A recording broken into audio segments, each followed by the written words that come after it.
If you've spent hundreds of hours hand cutting Z closures with a pair of snips, get ready to meet your new best friend on the job site.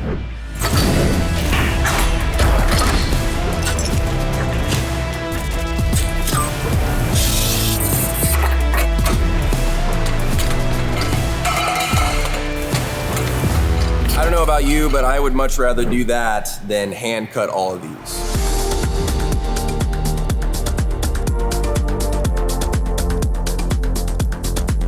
What's up guys, I'm Thad Barnette from the Metal Roofing Channel. Today we've got a product review in store for you. This is the NewTek Machinery Z Cutter. It's a portable shear for Z closures for standing seam metal roofing.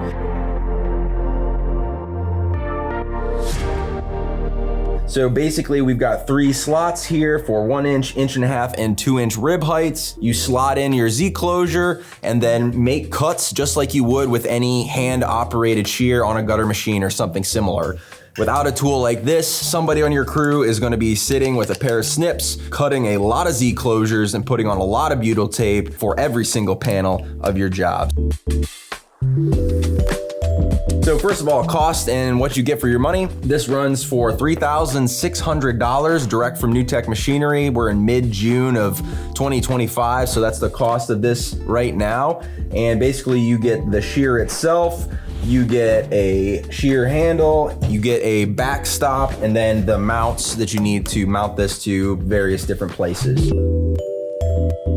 Going into pros and cons of the Z Cutter now, some huge pros for me are obviously the efficiency.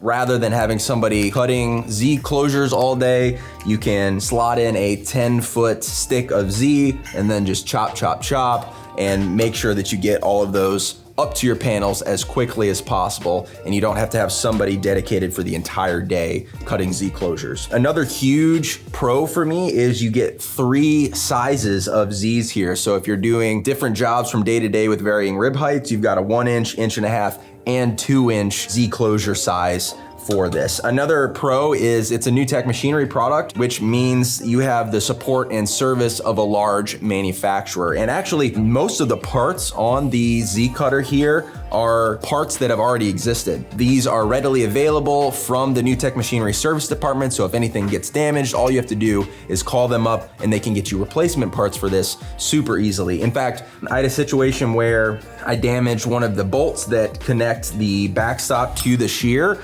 and it was bent so it wouldn't work anymore. I called up the NewTek Machinery service department and they were able to overnight me this bolt, and I was back up and running in no time.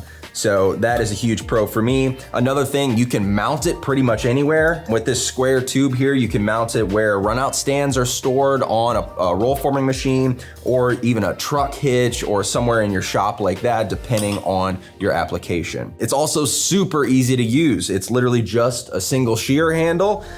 We've got a locking pin here for safety, some hand twist bolts on the backstop and on the mounting area here, and that's it. Very little training or learning curve with something like this. Another pro is it's low maintenance. Basically anything you need to do to operate and maintain a shear, you do to this as well. So stuff like lubrication, you want to lubricate this every usually 30 or 40 cuts depending on your usage. You know, lubricate that shear, keep parts clean, things like that. So pretty low maintenance as well. All right, let's talk about the cons of this product. And some of these cons, you know, might be cons for one person, but might not be cons for another person. So first of all, it is pretty heavy. If you've got a gutter machine that has a combo shear and you got to switch out shears, you know those shears can be pretty heavy. But with some of the mounting options here, it adds a little bit more weight. So you just got to be careful when you're handling it. You know, lift it with 2 people if you can. Make sure you're lifting with your legs, all that kind of stuff. But that's one con for me. Another thing is it doesn't come with any kind of carrying case or storage. So if I wanted to take this from job to job, I'd have to find a place in my truck, in my van, where I could store this safely, where it's not going to get damaged. It does ship to you in a couple of cardboard boxes. It'd be nice to have some kind of custom case for it. So I kind of see that as a con. Another thing, you can't go up to 22 gauge. 24 gauge is the thickest metal that you can cut with this. So if you're doing 22 gauge jobs, this literally won't cut it for you. Also, another thing that I see is there's no 1 3/4 slot. For me, that's a big deal because, you know, 1 3/4 is one of the most specified panels on the market when it comes to snap lock profiles, and not having an option for that is a bit of a bummer. But again, we've got slots for 3 profile sizes. You do have that flexibility. There's just no 1 3/4. One of the ways that you can use a Z cutter is mounted to the side of a roll forming machine. So here on the SSQ2, I'm actually gonna mount it where the runout stands mount. So there's this square tubing here, line that up, slide that in, and then you're gonna use both pins and insert one horizontally and one vertically to hold it in place. Next, we've got our shear handle here, and we've got 2 3/16 bolts. Line up the pins here, slide it on, grab my 3/16 Allen, tighten it down, and then the last thing I need to install is the backstop. The backstop has 2 recessed holes here where you can line it up with the aluminum piping, and then 2 ratchet bolts align on the front to hold it in place. And these are hand bolts, and then like I said, they're ratchet style. So once you get them tight, you just pull the handle out and then move to where it's out of the way. And we're set up and ready to go. One thing to know is there's a safety pin here up at the top that makes sure that the shear can't open while that safety pin's in place. So before you go to use it, pull the safety pin, and now your shear can be used as normal. On the entry side of the Z cutter here, we've got our 3 different sizes of Zs that we can cut. And then on the exit side of the Z cutter here, we've got our backstop. We have, again, 2 ratchet style bolts that we want to loosen up. And then we can slide the backstop along these rails to match whatever measurement we need for our Z cutter. Let's say I want a 20-inch Z. I would measure from this back plate here, subtract 3/4 of an inch. That way it accounts for the gap between the back plate here and the actual shear itself, which is where the cut's being made. And then I'm gonna actually measure to this is important, and this is something that took me a second to realize. There's actually, I don't know how easily you can see this, but there's actually a recessed area here where the Z is supported by the backstop. If you measure from the top part of the backstop, your measurement's gonna be slightly off, so you have to measure from the bottom part of the backstop. And then I'm just gonna slide along the rails to meet my measurement. And then I just use the ratchet handles, lock it down, and again, I can just pull out these ratchet handles and move them out of the way as needed. So now I should be all set up with my measurement, and I can go ahead and start cutting Z closures.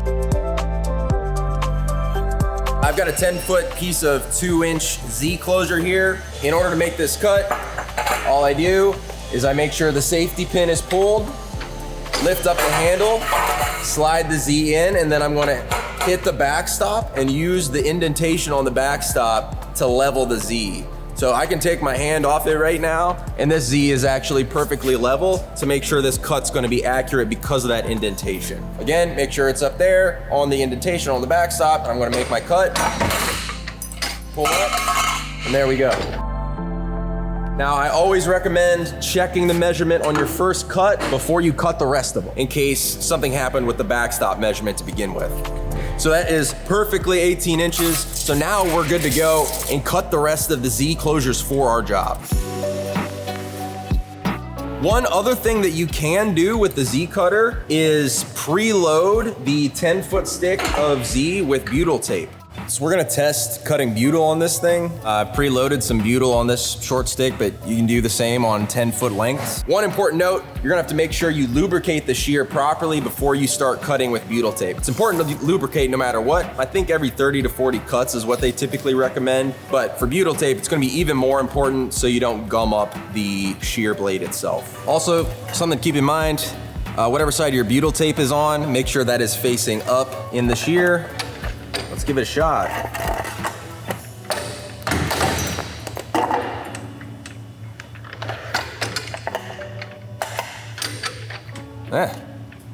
Pretty clean to me. That just saved me an hour. All right, so I'm gonna cut like 3 or 4 in a row, and we'll see how fast I can go.